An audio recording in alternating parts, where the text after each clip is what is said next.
जी हाँ दोस्तों, नमस्कार, जय हिंद, वंदे मातरम। हम आप सबके बीच में फिर से हाजिर है एक नए वीडियो के साथ। और आज हम आपको बताने वाला हूँ कि किस तरह से आप अपने जीवन में ना योगा को करके किस तरह से अपने जीवन को एक आध्यात्मिक जीवन बना सकते हैं और अपने जीवन को किस तरह से सफल बना सकते हैं और किस तरह से सफलता हासिल कर सकते हैं और किस तरह से कामयाब हो सकते हैं और अपने जीवन को निरोगी बना सकते हैं। इसी के बारे में बात करने वाले हैं, इसी के बारे में चर्चा करने वाले हैं और इसी के बारे में आप सबको एक टिप्स देने वाले हैं, जिस टिप्स के माध्यम से, जिन योगा को करके, जिन विधियों को करके आप अपने जीवन में बहुत सारी सफलताएँ हासिल कर सकते हैं। और सबसे पहली बात बता दूं कि इन सभी बातों को ध्यान में रखने के लिए, इन सभी बातों को जानने के लिए हमें कुछ ऐसी बातों को ध्यान रखना पड़ता है, स्टेप बाय स्टेप किन चीज़ों को करना चाहिए, सबसे पहले क्या करना चाहिए, उसके बाद क्या करना चाहिए, उसके नेक्स्ट बाद क्या करना चाहिए, उसके बाद फिर क्या करना चाहिए। इस तरह से हमें जानकारी होना चाहिए। तो इन सभी चीज़ों के बारे में हमें विस्तार पूर्वक जानकारी होना चाहिए और हमें किस तरह से करना चाहिए। इन सिस्टमों को ध्यान में रखते हुए जब हम करते हैं ना, तो हमें सफलता जरूर मिलती है, हमें कामयाबी जरूर मिलती है। तो इन सभी बातों को ध्यान में रखने के लिए आइए हम शुरू करते हैं और बताते हैं आपको। सबसे पहले योगा से करने से पहले हमें प्रार्थना करना चाहिए। प्रार्थना इसलिए करना चाहिए क्योंकि हमें ऊपर वाले पे, हमें अपने माता पिता पे, अपने उन गुरुओं पे, हमें उन दुनिया में भेजे हुए उन भगवान पे हमें भरोसा है कि उन्होंने हमें कुछ भेजा है तो अच्छाई के लिए भेजा है, हमें कुछ अच्छाई करने के लिए भेजा है। इसलिए हमें प्रार्थना करनी चाहिए। फिर प्रार्थना करके उन्हें धन्यवाद दे करके, उन्हें जो कि उनसे आशीर्वाद लेकर के फिर हमें शुरुआत करना चाहिए आगे की प्रक्रिया। पहले फिर वो जब करते हैं ना, पहले छोटी छोटी प्रक्रिया से शुरुआत करते हैं, पहले छोटे छोटे अंगों को सुचारू रूप से क्रियाशील करते हैं, फिर उसके बाद से हम आगे बढ़ते हैं। सबसे पहले हमें उन योगा को करने के लिए सबसे पहले हमें अंगुलियों के लिए योगा करना पड़ता है, फिर इन हाथों के लिए, फिर इन कलाइयों के लिए, फिर इन कोहनियों के लिए, फिर इन भुजाओं के लिए, फिर गर्दन के लिए, फिर इन जो कुछ भी है हमारे शरीर में, उन धीरे धीरे करके हम बढ़ाते हैं, धीरे धीरे आगे बढ़ने की प्रोसेस करते हैं और आगे बढ़ने की प्रक्रिया करते हैं। तो इन सभी प्रार्थना के बाद हमें होगा सूक्ष्म क्रिया करते हैं, यानी जो कि छोटे छोटे अंग हैं उन्हें भी क्रियाशील कर देते हैं। फिर इन सूक्ष्म क्रिया के बाद हम करते हैं व्यायाम, थोड़ी अच्छे से व्यायाम करते हैं। पहले धीरे धीरे करते हैं, फिर तेज़ी से करने का प्रयास करते हैं।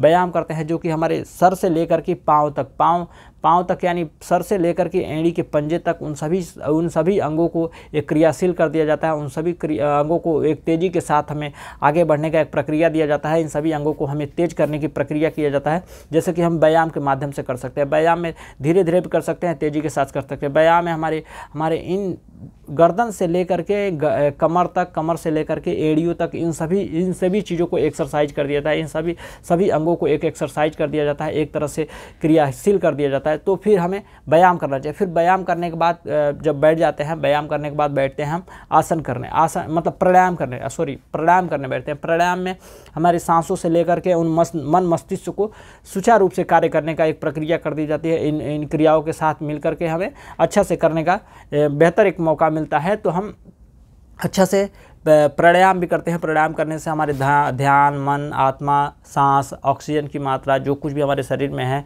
इम्यूनिटी सिस्टम बिल्ड हो जाती है, जो कि और भी हमारे शरीर में जो कि है, उन सभी चीज़ों को सही से कार्य करने का एक अपॉर्चुनिटी मिल जाती है, एक मौका मिलती है। फिर इन प्राणायाम करने के बाद फिर हम करते हैं सूर्य नमस्कार यानी हमारे शरीर में सूर्य की तरह तेज पैदा कर देता है, सूर्य के उत्तेजना पैदा कर देता है, जिससे कि हमारे शरीर में तेज पैदा हो जाता है। तेज होने से हमारे शरीर के रेडिएशन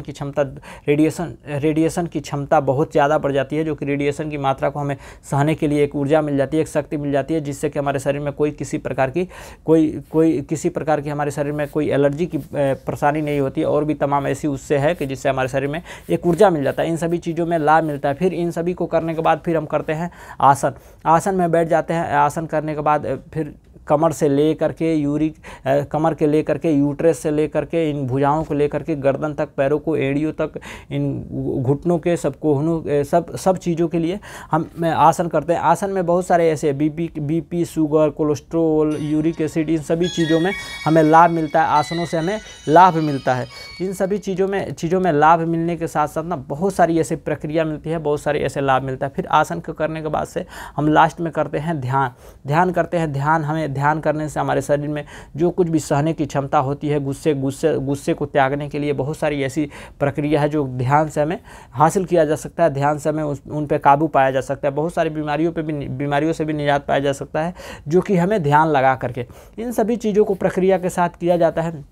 इन सभी व्यवस्थाओं के साथ जब हम करते हैं ना तो बहुत ही अच्छा हमें लाभ मिलता है, बहुत ही अच्छा बेनिफिट मिलता है। योगा में बहुत सारी हम अपॉर्चुनिटी हासिल कर सकते हैं, सफलता हासिल कर सकते हैं और अपने जीवन को निरोगी बना सकते हैं। इन सभी चीज़ों को ध्यान में रखते हुए जब हम योगा करते हैं और योगा करने की कोशिश करते हैं तो हमें बहुत सारे लाभ मिलते हैं। तो इस तरह से आप योगा करें, इस तरह से योगा करने की एक माध्यम बनाएं और इस तरह से आप सफलता हासिल करने की कोशिश करें तो आपको लाभ बिल्कुल ही मिलेगा, बिल्कुल ही बहुत अच्छा लाभ मिलेगा। तो इस तरह से हम योगा में एक नई आयाम, नई सोच विचार के साथ जब योगा करें तो लाभ मिलेगा ही। जय हिंद।